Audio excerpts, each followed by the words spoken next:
Hello everyone, this is Pooja Sharma from Pooja Sharma classes.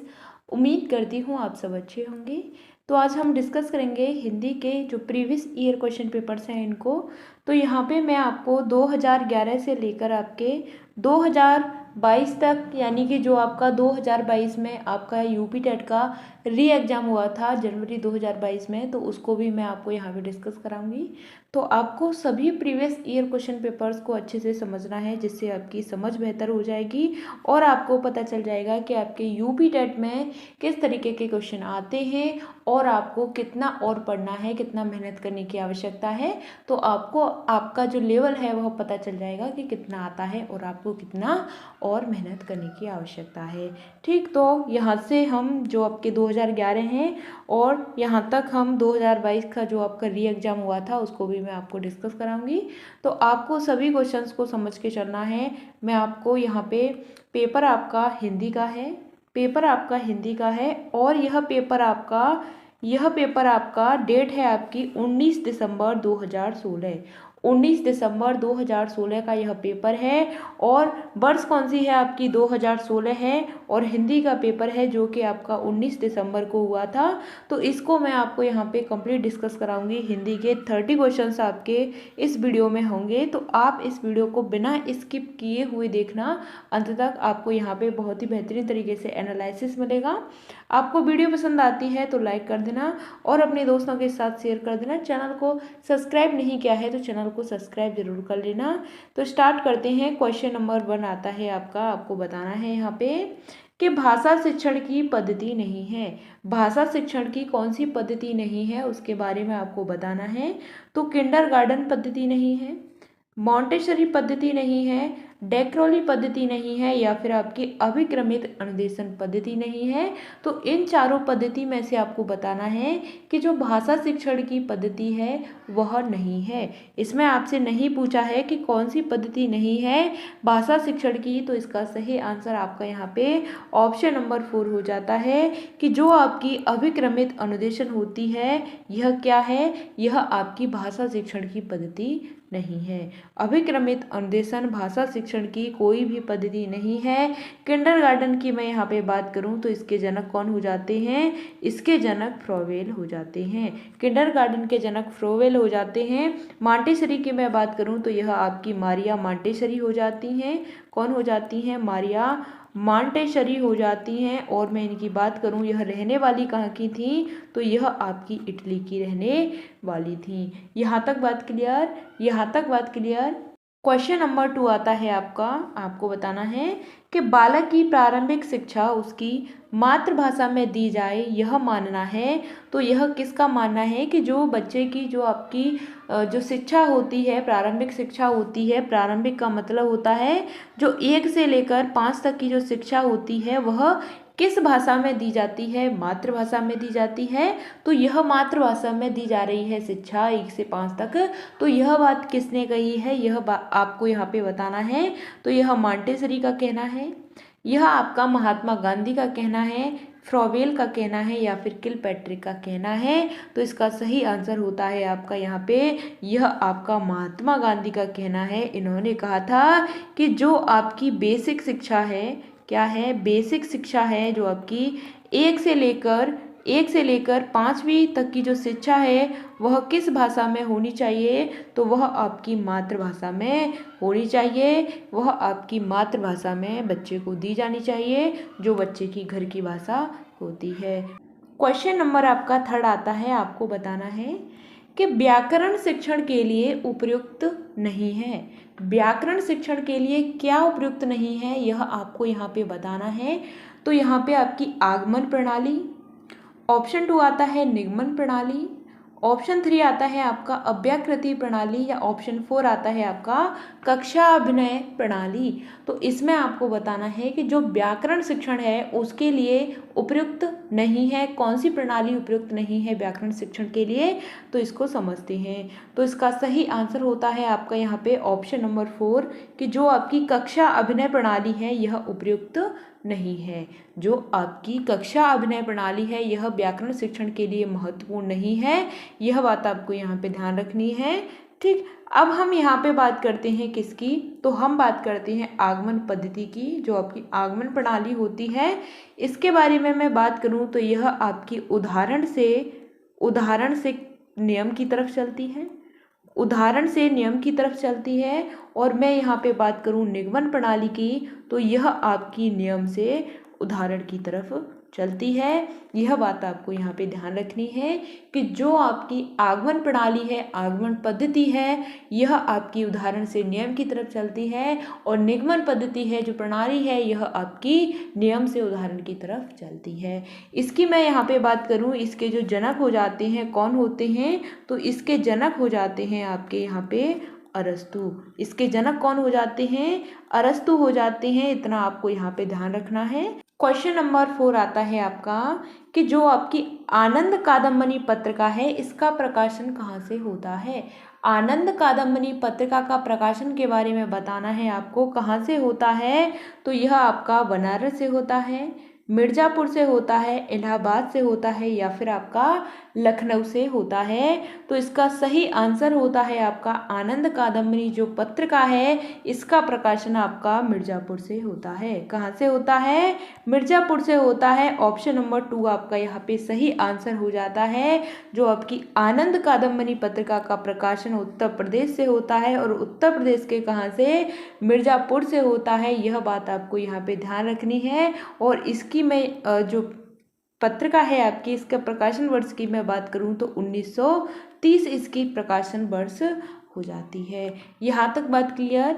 चलिए आगे बढ़ते हैं। अब हम बात करते हैं जो आपकी लखनऊ में प्रकाशित है, इसकी मैं यहाँ पे बात करूं तो कौन सी आपकी पत्रिका हो जाती है, तो यह आपकी अज्ञेय हो जाती है। कौन सी हो जाती है, अज्ञेय हो जाती है। यह बात आपको यहाँ पे ध्यान रखनी है। क्वेश्चन नंबर आपका 5 आता है कि जो आपकी आदिकाल की रचना है वह आपको बतानी है। आदिकाल की कौन सी रचना हो जाती है, तो इसमें आपकी अखरावट होती है, छत्रसाल दशक होती है, दीप शिखा होती है, या फिर आपकी खुमांड रासो होती है। जो आपकी आदिकाल की रचना है इसमें आपको सही आंसर बताना है। जो आदिकाल की रचना है वह कौन सी रचना हो जाती है, तो इसका सही आंसर है आदिकाल की रचना में आपकी खुमान रासो आती है। कौन सी आती है, खुमान रासो आती है आदिकाल की रचना में। और इसके जो रचयिता हैं उनकी मैं यहाँ पे बात करूँ कौन हो जाते हैं, तो इसके रचयिता यहाँ पे मैं बात करूँ तो इसके रचयिता आपके यहाँ पे दलपति हो जाते हैं। कौन हो जाते हैं, दलपति हो जाते हैं। यह बात आपको यहाँ पे ध्यान रखनी है। ठीक, दलपति इसके खुमान रासो के कौन हो जाते हैं, इसके रचयिता हो जाते हैं। और भी मैं यहाँ पे बात करूँ इनकी अन्य रचनाओं की, मैं यहाँ पे बात करूँ अन्य रचनाओं की मैं यहाँ पे बात करूँ तो और भी इनकी रचनाएं हो जाती हैं। जैसे मैं यहाँ पे बात करूँ आपकी जो आपकी पृथ्वीराज रासो है, जो पृथ्वीराज रासो है, पृथ्वीराज रासो। और भी मैं यहाँ पे बात करूँ कि जैसे आपकी परमाल रासो हो जाती है, परमाल रासो हो गई आपकी, परमाल रासो। ठीक, यह बात आपको यहाँ पे ध्यान रखनी है। और एक और आती है आपकी बीसल देव। कौन सी आती है, बीसल देव आती है। तो यह इनकी क्या हो जाती हैं, यह आपकी आदिकाल की रचनाएं हो जाती हैं। इतना आपको यहाँ पे ध्यान रखना है। आदिकाल की रचना में आपकी खुमान रासो आती है, और इसके जो रचयिता होते हैं खुमान रासो के वह दलपति विजय होते हैं। अन्य रचनाओं की मैं यहाँ पे बात करूँ तो पृथ्वीराज और परमाल रासो, बीसल देव, यह आपकी आदिकाल की रचनाएं हो जाती हैं। क्वेश्चन नंबर आपका 6 आता है। आपको बताना है कि हिंदी गद्य शिक्षण की पाठ्य योजना में उद्देश्य कथन आता है। हिंदी गद्य शिक्षण की पाठ्य योजना में उद्देश्य कथन आता है तो यह आपका पूर्व ज्ञान होता है, प्रस्तावना प्रश्न के पश्चात होता है, आदर्श वाचन के पश्चात होता है, या फिर आपका मौन वाचन के पश्चात होता है। तो हिंदी गद्य की जो पाठ्य योजना होती है इसमें उद्देश्य कथन आता है तो इसका सही आंसर होता है आपका, वह आपका प्रस्तावना प्रश्न के पश्चात आता है। प्रस्तावना प्रश्न के पश्चात आता है, इसका सही आंसर होता है आपका ऑप्शन नंबर 2। यहाँ तक बात क्लियर। क्वेश्चन नंबर आपका 7 आता है। आपको इसका आंसर बताना है यहाँ पे। तो इसका आंसर बताना है कि शब्द का अर्थ स्पष्ट करते हुए कौन सा तरीका सर्वाधिक उपयुक्त है। शब्द का अर्थ स्पष्ट करते हुए कौन सा तरीका सबसे ज़्यादा उपयुक्त होता है, तो वाक्य प्रयोग होता है, या फिर व्याख्यान होता है, भ्रमण होता है, या फिर चित्र निर्माण होता है। तो इसका सही आंसर आपको बताना है कि शब्द का अर्थ स्पष्ट करते हुए कौन सा तरीका सर्वाधिक उपयुक्त होता है। तो इसका सही आंसर होता है आपका जो आपका वाक्य प्रयोग होता है, यह आपका यहाँ पे सही आंसर हो जाता है। वाक्य प्रयोग आपका सही आंसर हो जाता है। इससे हम क्या करते हैं, भाव की स्पष्टता को अधिक रूप से हम यहाँ पे अच्छे तरीके से क्या कर देते हैं, इसको समझाते हैं। यहाँ पे यह सबसे ज़्यादा महत्वपूर्ण हो जाता है, जो यह सबसे ज़्यादा महत्वपूर्ण हो जाता है, आपको यहाँ पे ध्यान रखना है। क्वेश्चन नंबर आपका 8 आता है, आपको बताना है कि निरामिष किसे कहते हैं। निरामिष के बारे में बताना है कि निरामिष क्या होता है, इसको हम क्या कहते हैं। तो इसको हम मांस रहित भोजन कहते हैं, मोक्ष का इच्छुक कहते हैं, या रात्रि में विचरण करने वाला कहते हैं, या फिर आपका मृत्यु का इच्छुक होता है, उसको हम निरामिष कहते हैं। तो इसका सही आंसर आपको बताना है। निरामिष का मतलब होता है आपका मांस रहित भोजन। क्या होता है, मांस रहित भोजन होता है, इसको हम क्या कह रहे हैं, निरामिष कह रहे हैं। और मैं यहाँ पे बात करूँ कि जो मोक्ष का इच्छुक होता है, इसको हम क्या कहते हैं, तो मोक्ष के इच्छुक को हम मुमुक्षु कहते हैं। क्या कहते हैं, मुमुक्षु कहते हैं मोक्ष के इच्छुक को। और मैं यहाँ पे बात करूँ कि जो आपका रात्रि में विचरण करने वाला होता है, इसको हम क्या कहते हैं, तो इसको हम निशाचर कहते हैं। रात्रि में क्या करने वाला है, रात्रि में आपका विचरण करने वाला होता है, इसको हम निशाचर कहते हैं। और मोक्ष का इच्छुक होता है, उसको हम मुमुक्षु कहते हैं। और निरामिष का मतलब होता है आपका यहाँ पे मांस रहित भोजन। यहाँ तक बात क्लियर। क्वेश्चन नंबर आपका 9 आता है, आपको बताना है इसका आंसर कि राष्ट्रवादी कवि रामधारी सिंह दिनकर को उर्वशी के लिए जो ज्ञानपीठ पुरस्कार मिला था, उसका आपको यहाँ पे वर्ष बताना है। तो कौन सी जो वर्ष है आपका, किस वर्ष में आपका यहाँ पे इनको ज्ञानपीठ पुरस्कार मिला था, किसको, रामधारी सिंह दिनकर को। तो इसकी मैं यहाँ पे बात करूँ, इनको जो पुरस्कार मिला था, तो वह आपका सन 1971 में मिला था, या फिर सन 1972 में मिला था, या फिर आपका सन 1973 में, या फिर सन 1974 में। जो रामधारी सिंह दिनकर हैं, इनको जो ज्ञानपीठ पुरस्कार मिला था, इसकी मैं यहाँ पे बात करूँ तो इनको कब मिला था, इसका सही आंसर होता है आपका 1972 में। उर्वशी के लिए 1972 में ज्ञानपीठ पुरस्कार रामधारी सिंह दिनकर को मिला था। यह बात आपको यहाँ पे ध्यान रखनी है। और मैं यहाँ पे इनकी और भी जो इन्होंने कविताएं लिखी हैं, जो कवि हैं यह रामधारी सिंह दिनकर, इनके बारे में यहाँ पे मैं बात करूँ कि जो सुमित्रानंदन पंत है, जो सुमित्रानंदन पंत की मैं यहाँ पे बात करूँ, इनको ज्ञानपीठ पुरस्कार कब मिला था, तो सुमित्रानंदन पंत को 1968 में ज्ञानपीठ पुरस्कार मिला था। और इनकी जो मैं इनके बारे में बात करूँ, जो एक चिदम्बरा आपकी क्या है, कृति है, क्या है, चिदम्बरा आपकी कृति है, तो उसके लिए एक पुरस्कार मिला था। कब मिला था, 1978 में। यह बात आपको यहाँ पे ध्यान रख लेनी है, ठीक। चलिए, और महादेवी वर्मा की मैं यहाँ पे बात करूँ तो उनको भी क्या मिला है, ज्ञानपीठ पुरस्कार मिला है। और मिला कब है, तो यह आपका 1982 में। और कौन सी जो आपकी वो है कविता है, तो यामा के लिए इनको ज्ञानपीठ पुरस्कार मिला है। किसको, महादेवी वर्मा को। महादेवी वर्मा को ज्ञानपीठ पुरस्कार मिला है। कब मिला है, 1982 में। किसके लिए, यामा के लिए, ठीक। यामा क्या है आपकी, यह कृति हो जाती है इनकी, आपको ध्यान रखना है। क्वेश्चन नंबर आपका 10 आता है, इसका आंसर बताना है।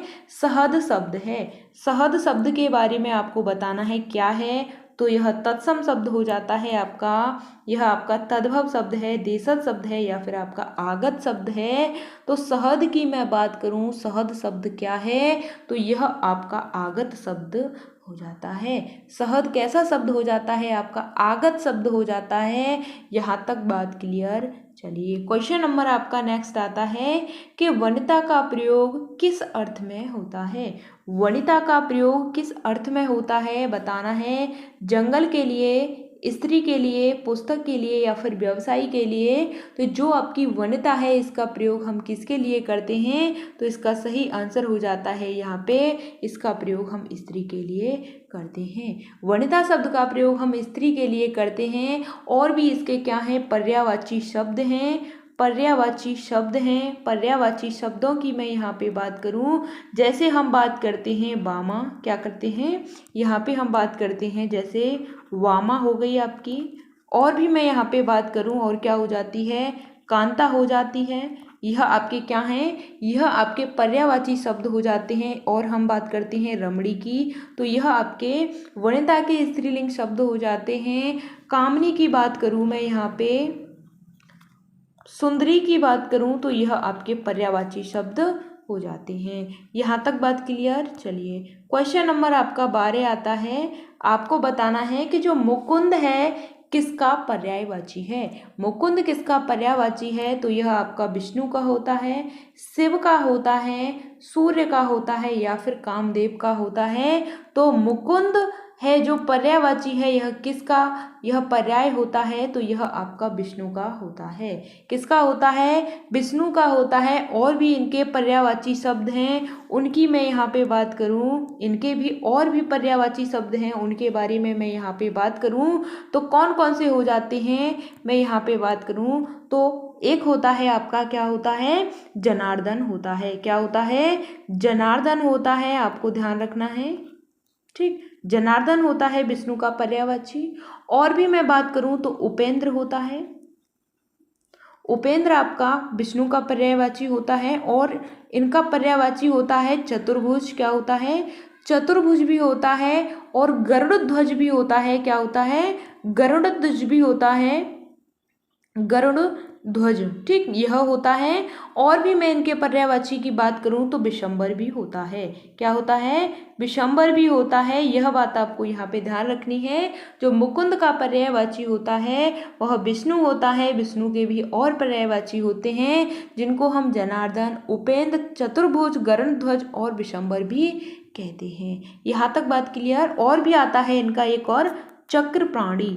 चक्रपाणी आ जाता है, यह बात आपको यहाँ पे ध्यान रखनी है, जो चक्र को धारण करने वाला अर्थात विष्णु। ठीक, चलिए क्वेश्चन नंबर आपका 13 आता है। आपको बताना है कि काहेरी नलनी तू कुम्हलानी तेरे ही नाली सरोवर पानी। तो पंक्ति के रचनाकार कौन हो जाते हैं? तो इस पंक्ति के आपको यहाँ पे रचनाकार बताने हैं। तो जायसी हो जाते हैं, रैदास हो जाते हैं, कबीर हो जाते हैं या फिर आपके दादू हो जाते हैं। तो इनका सही आंसर आपको बताना है कि जो आपकी यह पंक्ति दे रखी है इसके जो रचनाकार हो जाते हैं वह आपके कबीर हो जाते हैं। कौन होते हैं? कबीर होते हैं। Option number 3 is the right answer. यहाँ तक बात क्लियर। चलिए अब हम बात करते हैं कबीर के बारे में। तो यह आपके कैसे कवि हैं? तो यह आपके समाज सुधारक कवि हो जाते हैं। समाज सुधारक कवि हो जाते हैं, यह बात आपको यहाँ पे ध्यान रखनी है। क्वेश्चन नंबर आपका 13 आता है। आचार्य रामचंद्र शुक्ल का निबंध संग्रह है। आचार्य रामचंद्र शुक्ल का आपको निबंध संग्रह बताना है। तो माटी का फूल होता है, चिंतामणि होता है या फिर क्षण बोले कण मुस्काए या आलोक पर्व होता है। तो आचार्य रामचंद्र शुक्ल का निबंध संग्रह आपको बताना है। तो क्या हो जाता है? तो इनका हो जाता है आपका चिंतामणि। क्या हो जाता है? चिंतामणि है। यह आपकी रामचंद्र शुक्ल की क्या है? यह निबंध है। यह बात आपको यहाँ पे ध्यान रखनी है। इनके निबंध की मैं यहाँ पे बात करूँ तो इनके और भी निबंध हो जाते हैं। जैसे हम बात करते हैं और भी निबंध की, जैसे मैं बात करूँ यहाँ पे तो इनके निबंध हो जाते हैं। आपका आता है एक क्रोध। क्या आता है?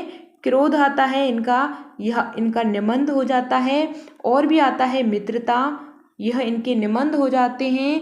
श्रद्धा आता है, श्रद्धा आता है, आपको ध्यान रखना है, और क्षण आता है। यह क्या है इनके, यह इनके निबंध हो जाते हैं, आपको ध्यान रखना है। यहाँ तक बात क्लियर। और मैं यहाँ पे किसकी बात करूँ, आलोक पर्व की बात करूँ, तो आलोक पर्व की बात करूँ तो यह क्या है आपका हजारी प्रसाद द्विवेदी का जो है आपका निबंध हो जाता है। किसका हो जाता है, आलोक पर्व। यह आपका हजारी प्रसाद द्विवेदी का यह आपका निबंध हो जाता है। यह बात आपको यहाँ पे ध्यान रखनी है। और क्षण बोले कण मुस्काए, इसकी मैं यहाँ पे बात करूँ तो यह किसका हो जाता है, तो इसकी मैं यहाँ पे बात करूँ तो यह आपका विष्णु प्रभाकर का हो जाता है। इसका विष्णु प्रभाकर का हो जाता है, आपको इतना ध्यान रखना है, प्रभाकर का हो जाता है, इतना ध्यान रखना है कि चिंतामणि आपका रामचंद्र शुक्ल का निबंध है। और भी इनके निबंध हो जाते हैं रामचंद्र शुक्ल के, क्रोध, मित्रता, श्रद्धा, क्षण। और मैं आलोक पर्व की बात करूं तो हजारी प्रसाद द्विवेदी का निबंध हो जाता है। क्षण बोले कण मुस्काए, यह विष्णु प्रभाकर का निबंध हो जाता है। इतना आपको ध्यान रखना है। आगे बढ़ते हैं। क्वेश्चन नंबर आपका 15 आता है, आपको इसका आंसर बताना है कि निम्नलिखित में से वर्तनी की दृष्टि से कौन सा शब्द युग्म शुद्ध है। वर्तनी की दृष्टि से कौन सा शब्द युग्म शुद्ध है, तो बारात बसंत या बारात वसंत या फिर बारात वसंत। तो इसमें आपको कौन सा सही है, शुद्ध शब्द युग्म है, वह आपको बताना है। इसको हम किस तरीके से शुद्ध लिख सकते हैं, तो इसका आपको यहाँ पे आंसर बताना है। तो इसकी मैं बात करूँ तो इसका सही आंसर होता है बारात और वसंत। क्या हो जाता है, बारात और वसंत हो जाता है। ऑप्शन नंबर 3 आपका यहाँ पे सही आंसर हो जाता है। बाकी आपके क्या हो जाते हैं, बाकी आपके सभी आपके तीनों क्या हो जाते हैं, अशुद्ध हो जाते हैं, अशुद्ध शब्द हो जाते हैं। इतना आपको यहाँ पे ध्यान रखना है। क्वेश्चन नंबर 16 आता है, आपको बताना है अर्ध स्वर है, अर्ध स्वर के बारे में बताना है। तो य और व है, ए और उ है, रिरी और र है, रिरी या फिर श है। तो अर्ध स्वर की मैं यहाँ पे बात करूँ तो यह आपका य और व हो जाता है। क्या हो जाता है, अर्ध स्वर की मैं बात करूँ तो य और व आपके अर्ध स्वर हो जाते हैं। इतना आपको यहाँ पे ध्यान रखना है। अ और ई को मिलाकर के क्या बनता है, अ और ई को मिलाकर के क्या बनता है आपका, यह आपका य बन जाता है। इतना ध्यान रखना है, यह आपका अर्ध स्वर हो जाता है। क्वेश्चन नंबर आपका 17 आता है, आपको बताना है कि चोर की दाढ़ी में तिनका मुहावरे का सही अर्थ बताना है। तो क्या सही अर्थ होता है, तो अपराधी का अपनी दाढ़ी खुजलाना, या फिर अपराधी का शंकाग्रस्त रहना, या फिर अपराधी को पहचान हो जाना अपराधी की, या फिर अपराधी का अपनी पहचान छुपाना। तो चोर की दाढ़ी में तिनका इस जो मुहावरे का सही अर्थ होता है वह आपको बताना है। तो इसका राइट आंसर हो जाता है आपका ऑप्शन नंबर 2, अपराधी का क्या होना, शंकाग्रस्त होना। यह आपका चोर की दाढ़ी में तिनका हो जाता है। इसका सही यह मुहावरा है, आपको ध्यान रखना है। क्वेश्चन नंबर आपका 18 आता है, आपको बताना है कि एक बार कही बात को दोहराते रहना वाक्यांश के लिए सही शब्द है। एक बात को बार बार दोहराना, इसके लिए एक सही शब्द बताना है आपको। इसको हम आगार कहते हैं, प्राकथन कहते हैं, या पृष्ठ पेषण कहते हैं, या फिर प्रस्तावना कहते हैं। यानी हम एक बात को बार बार दोहरा रहे हैं, इस चीज़ को हम क्या कहते हैं, इसको हम पृष्ठ पेषण कहते हैं। क्या कहते हैं, पृष्ठ पेषण कहते हैं। इस बात को, एक बात को दोहराना पृष्ठ पेषण कहलाता है। यह बात आपको यहाँ पे ध्यान रखनी है। क्वेश्चन नंबर आपका 19 आता है, आपको बताना है इसमें कि बुद्धहीन शब्द का व्याकरण की दृष्टि से किस संवर्ग में है। बुद्धहीन शब्द है, व्याकरण की दृष्टि से कौन से संवर्ग में होता है, यह बात आपको यहाँ पे बतानी है। तो यह आपका संज्ञा होती है। सर्वनाम होता है विशेषण या फिर आपकी क्रिया हो जाती है। तो बुद्धिहीन शब्द है वह व्याकरण की दृष्टि से कौन से संवर्ग में आता है, तो इसको हम क्या कहते हैं, इसको हम विशेषण कहते हैं। क्या कहते हैं, विशेषण कहते हैं। इतना आपको ध्यान रखना है। तो बुद्धिहीन शब्द है यह आपका क्या हो जाता है, विशेषण हो जाता है। बुद्धिहीन का मतलब हो जाता है आपका, बुद्धिहीन का मतलब हो जाता है बुद्धि की हीनता। क्या हो जाता है, बुद्धि की क्या, बुद्धि की हीनता। यह बात आपको यहाँ पे ध्यान रखनी है। तो इसका सही आंसर होता है यह आपका विशेषण कहलाता है। क्वेश्चन नंबर आपका 20 आता है। आपको बताना है कि छत से ईंट गिरी, छत से क्या गिरी, ईंट गिरी। तो इसमें आपको कारक बताना है, इसमें आपको कारक बताना है। कारक की मैं बात करूं तो कारक आपके कितने प्रकार के होते हैं, तो कारक आपके हिंदी में 8 प्रकार के होते हैं। तो आपको बताना है छत से ईंट गिरी, पेड़ से पत्ता गिरा। जहाँ पे अलगाव की बात आती है, किसकी बात आ रही है, अलगाव की बात आ रही है, यानी अलग होने की बात आती है। वहाँ पे आपका कौन सा कारक होता है, तो चलिए समझते हैं। तो वहाँ पे आपका अपादान कारक होता है, संबंध कारक होता है, अधिकरण कारक होता है, या फिर आपका संप्रदान कारक होता है। तो इसका सही आंसर आपको बताना है। तो छत से ईंट गिरी, पेड़ से पत्ता गिरा, यानी अलग होने की बातें हो रही हैं। वहाँ पे आपका सही आंसर हो जाता है, वहाँ पे आपका अधिकरण कारक हो जाता है। क्या हो जाता है, तो इसका सही आंसर होता है वहाँ पे आपका अपादान कारक हो जाता है।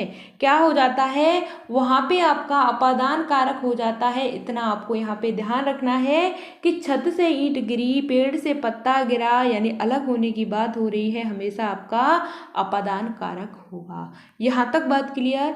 चलिए क्वेश्चन नंबर आपका नेक्स्ट आता है कि महोर्मी का संधि विच्छेद बताना है। महोर्मी का संधि विच्छेद क्या हो जाता है, तो महत धन उर्मी होता है, महाधन उर्मी होता है, महाधन उर्मी होता है, या फिर महत धन मर्मी होता है। तो जो आपका यहाँ पे महोर्मी है इसका संधि विच्छेद बताना है। तो इसका सही आंसर होता है आपका ऑप्शन नंबर 3। इसका सही आंसर होता है महाधन उर्मी। क्या हो जाता है, महाधन उर्मी होता है महोर्मी का संधि विच्छेद। इतना आपको यहाँ पे ध्यान रखना है। आगे बढ़ते हैं हम। क्वेश्चन नंबर आपका नेक्स्ट आता है। तो यहाँ पे हम बात करते हैं समष्टि की। तो जो आपकी समष्टि है इसका विपरीत अर्थ बताना है आपको। विपरीत का मतलब होता है आपका विलोम। क्या होता है, विलोम का मतलब होता है आपका उल्टा, उल्टा होता है, यानी कि विपरीत शब्द होता है। क्या होता है, विपरीत शब्द होता है। और मैं इसकी यहाँ पे बात करूँ, जो समष्टि का विपरीत शब्द होता है, विशिष्ट होता है, अपशिष्ट होता है, अपुष्टि होता है, या फिर वृष्टि होता है। तो जो समष्टि है इसका जो विपरीत शब्द होता है उसकी मैं यहाँ पे बात करूँ तो इसका सही आंसर होता है आपका यहाँ पे ऑप्शन नंबर 4 वृष्टि हो जाता है। समष्टि का विपरीत शब्द क्या होता है, तो इसका विपरीत शब्द वृष्टि हो जाता है। इतना आपको यहाँ पे ध्यान रखना है। क्वेश्चन नंबर आपका 23 आता है। आपको बताना है कि करपट का तत्सम रूप है। करपट का आपको तत्सम रूप बताना है। कौन सा इसका तत्सम रूप हो जाता है, तो कपट होता है, कारपोट होता है, कपूर होता है, या फिर कपड़ा होता है। तो जो करपट है यह आपका तद्भव शब्द है। तद्भव शब्द की मैं बात करूं, जो आपका हिंदी का शब्द है वह बताना है। और मैं तत्सम की बात करूं तो जो आपके सीधे कैसे शब्द होते हैं, संस्कृत के शब्द होते हैं। इतना आपको ध्यान रखना है। तो यहाँ पे आपसे तद्भव शब्द की बात की गई है। तो करपट का जो तद्भव है हिंदी शब्द है वह कौन सा हो जाता है, तो इसका सही आंसर होता है आपका क्वेश्चन नंबर 23 का सही आंसर होता है ऑप्शन नंबर 4। यह आपका कपड़ा हो जाता है, कपड़ा हो जाता है करपट का तद्भव। इतना आपको ध्यान रखना है। और मैं इसकी बात करूं, जो किसकी बात करूं, यहाँ पे जो आपका कपूर है इसकी मैं बात करूं तो इसका जो तत्सम शब्द होता है, यानी जो संस्कृत का शब्द होता है, इसको हम कर्पूर कहते हैं। क्या कहते हैं, इसको हम कर्पूर कहते हैं। इतना आपको यहाँ पे ध्यान रखना है। क्वेश्चन नंबर आपका नेक्स्ट आता है। क्वेश्चन नंबर 24 है कि रमणीय में कौन सा प्रत्यय है। क्या है, रमणीय में आपको प्रत्यय बताना है। और प्रत्यय की मैं यहाँ पे बात करूँ कि जो आपके प्रत्यय होते हैं वह क्या होते हैं, यह आपके शब्द के अंत में लगते हैं। प्रत्यय कहाँ लगते हैं, शब्द के अंत में लगते हैं, शब्द के अंत में लगते हैं, वह आपके प्रत्यय होते हैं। और शब्द के आगे लगते हैं, शब्द के कहाँ लगते हैं, शब्द के आगे लगते हैं, आगे लगते हैं, उनको हम क्या कहते हैं, तो उनको हम उपसर्ग कहते हैं। क्या कहते हैं, उपसर्ग कहते हैं। इतना ध्यान रखना है, जो आपके शब्द के अंत में लगते हैं उनको प्रत्यय कहते हैं, और शब्द के आगे लगते हैं उनको हम उपसर्ग कहते हैं। तो आपको यहाँ पे बताना है कि रमणीय में कौन सा प्रत्यय हो जाता है, यानी शब्द के अंत में लगेगा प्रत्यय, तो इसमें आपका अनीय होता है, ईय होता है, रम होता है या फिर णीय होता है। तो रमणीय में आपका प्रत्यय कौन सा हो जाता है, तो इसमें आपका अनीय प्रत्यय हो जाता है।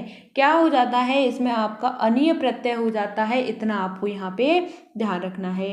क्वेश्चन नंबर आपका 25 आता है, आपको इसका आंसर बताना है कि बोरो सवे रघुवंश कुठार की धार में बारन बजे 70 थई, बाण की वायु उड़ाव के लक्षण लक्ष्य करो अरिहा समृद्धई। तो इस काव्य में पंक्तियों में कौन सा रस हो जाता है, तो इसमें आपको रस बताना है। यह जो पंक्ति दे रखी हैं, तो इसमें आपका रौद्र रस होता है, भयानक रस होता है, बीभत्स रस होता है, या फिर आपका वीर रस होता है। तो इसमें आपको बताना है कौन सा आपका रस हो जाता है। तो इसका सही आंसर है, इसमें आपका रौद्र रस हो जाता है। यहाँ पे दे रखा है कुठार की धार में बारन बज 70 थई, बाण की वायु उड़ाव के लक्षण लक्ष्य करो अरिहा समृद्धई। तो इसमें आपका रौद्र रस हो जाता है। Option number 1 is the right answer. Question number 26 आता है, आपको इसमें बताना है कि श्री गुरु चरण सरोज रज निजमन मुकुर सुधार,